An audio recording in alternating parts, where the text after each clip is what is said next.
പിതാവും പുത്രനും പരിശുദ്ധാത്മാവുമായ ത്രിയേക ദൈവത്തിൻ്റെ തിരുനാമത്തിന് എന്നേക്കും മഹത്വമുണ്ടായിരിക്കട്ടെ. ആമേൻ.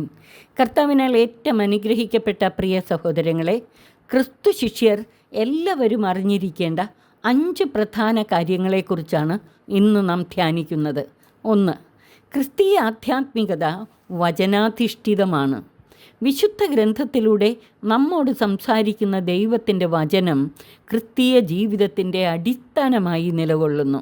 വചനത്തിൻ്റെ ലിഖിത രൂപമായ വിശുദ്ധ ബൈബിളിലും കൗദാശിക രൂപമായ പരിശുദ്ധ കുർബാനയിലും ഒരേ യേശു സാന്നിധ്യമാണുള്ളത്. പരിശുദ്ധ കുർബാന എത്ര ഭക്ത്യാദരവോടും ശ്രദ്ധയോടും കൂടെയാണ് നാം സ്വീകരിക്കുന്നത്. നമുക്കായി മുറിക്കപ്പെടുന്ന ദൈവവചനത്തെയും ഈ ശ്രദ്ധയോടും ഭയഭക്തിയോടും കൂടെയാണോ നാം സമീപിക്കാറുള്ളത്? തിരുശരീര രക്തങ്ങൾ പാഴായി പോകാൻ ഇടയായാൽ നമുക്ക് അതിയായ ദുഃഖമുണ്ടാകും. എന്നാൽ പാഴായി പോകുന്ന തിരുവചനത്തെക്കുറിച്ച് നാം ദുഃഖിക്കാറുണ്ടോ എന്ന് പരിശുദ്ധ പിതാവ് ബെനഡിക്ട് 16 മാർപ്പാപ്പ കർത്താവിൻ്റെ വചനമെന്ന തൻ്റെ ചാക്രിക ലേഖനത്തിലൂടെ നമ്മോട് ചോദിക്കുന്നു. ക്രിസ്തീയ ജീവിതത്തിൽ കൗദാശിക രൂപത്തിലെ വചനമായ പരിശുദ്ധ കുർബാനയ്ക്കും ലിഖിത രൂപത്തിലെ വചനമായ ബൈബിളിനും ഒരേ പ്രാധാന്യമാണുള്ളത്. അതിനാൽ പരിശുദ്ധ കുർബാനയ്ക്ക് നൽകുന്ന അതേ പ്രാധാന്യം നാം വിശുദ്ധ ഗ്രന്ഥത്തിനും നൽകേണ്ടതാണ്. നിരന്തരമായ തിരുവചന വായനയും ധ്യാനവും വചനാനുഭവത്തിൽ അതിവേഗം വളരുന്നതിനും വചനവിസ്മയം അനുദിന ജീവിതത്തിൽ ദർശിക്കുന്നതിനും നമ്മെ സഹായിക്കും. 2. ആരാധനക്രമത്തിൽ അധിഷ്ഠിതമായ ആധ്യാത്മികത. ഇത് ക്രിസ്തീയ ജീവിതത്തിൽ സഭാത്മകതയ്ക്കും ദൈവാരാധനയുടെയും കൗദാശിക ജീവിതത്തിൻ്റെയും പ്രാധാന്യത്തെയും എടുത്തു കാട്ടുന്നു. 3. ക്രിസ്തീയ ആധ്യാത്മികത പരിശുദ്ധ കുർബാന കേന്ദ്രീകൃതമാണ്. ആത്മാവിലും സത്യത്തിലുമുള്ള സമ്പൂർണ്ണ ആരാധനയായ പരിശുദ്ധ കുർബാന ആരാധനക്രമത്തിൻ്റെയും ക്രിസ്തീയ ജീവിതത്തിൻ്റെയും കേന്ദ്രമായി നിലകൊള്ളുന്നു. ദൈവവചനത്തിലൂടെ നമ്മോട് സംസാരിക്കുന്ന കർത്താവ് പരിശുദ്ധ കുർബാനയിലൂടെ നമ്മിലേക്ക് എഴുന്നള്ളി വരുന്നു. നാം അവിടത്തെ സ്വീകരിച്ച് അനുഭവിക്കുകയും ചെയ്യുന്നു.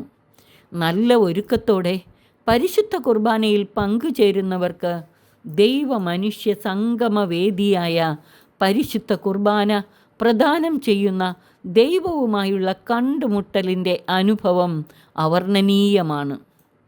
4. മലങ്കര സഭയുടെ ആരാധനക്രമാധിഷ്ഠിതമായ ആധ്യാത്മികത യാമപ്രാർത്ഥന, നോമ്പ്, ഉപവാസം, വർജന, പുണ്യപ്രവൃത്തികൾ, പുണ്യജീവിതം എന്നിവ കൊണ്ട് ബലപ്പെടുത്തപ്പെട്ട ആധ്യാത്മികതയാണ്. ഒരു ദിവസത്തിന് 7 യാമങ്ങളാണുള്ളത്. സമർപ്പിതരും യഥാർത്ഥ ദൈവഭക്തരായ കുടുംബാംഗങ്ങളും 7 യാമങ്ങളിലും ദൈവത്തെ ആരാധിക്കുന്നു.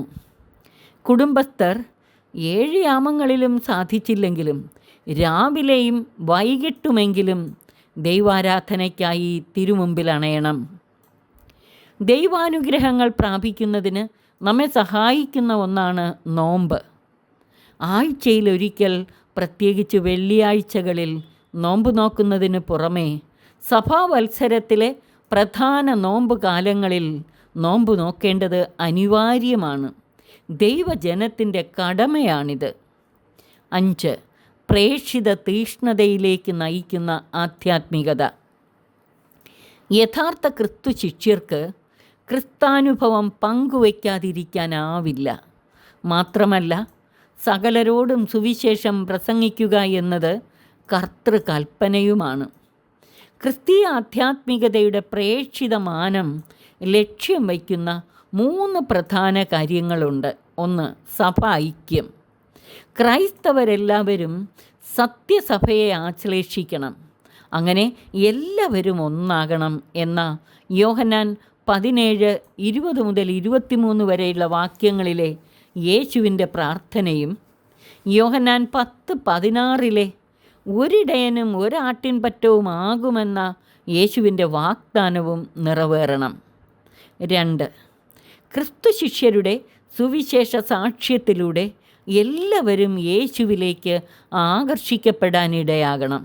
അങ്ങനെ ഞാൻ ഭൂമിയിൽ നിന്ന് ഉയർത്തപ്പെടുമ്പോൾ സകലരെയും എന്നിലേക്ക് ആകർഷിക്കുമെന്ന യോഹന്നാൻ 12:32 യേശുവിൻ്റെ വാഗ്ദാനം നിറവേറുകയും ലോകത്തിൽ ഒരു മതമേ ഉള്ളൂ എന്ന് വരികയും ചെയ്യണം.